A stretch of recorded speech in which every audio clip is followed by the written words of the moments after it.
ওরে বাবা, সকাল সকাল ছুটির দিন এখানে বসে কে এত রোদ পোয়াচ্ছে? এ চাটু চাটু করছে পিচ্ছু, পিচ্ছু। আর এখানে পিচ্ছুর দিদি কি করছে? এখানে পিচ্ছুর দিদি বসে দেখছে। ওরে বাবা, বংশের বড় ছেলে আসছে বাড়ি।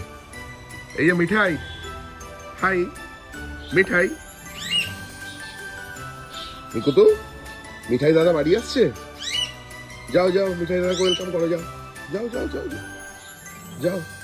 আর এখানে এখানে পিচ্ছু কি করছে? পিচ্ছু, ওই পিচ্ছু, পিচ্ছু এখানে বসে রোদ পোয়াচ্ছে। হ্যাঁ, সকাল সকাল ক্রিসমাস, দুজনে মিলে ব্যালকনিতে চলে এসছে। যাও, মিঠাই দাদাকে ওয়েলকাম করতে চলে গেছে। পিচ্ছু তুমি যাবে? পিচ্ছু হয়ে যাচ্ছে, চলো।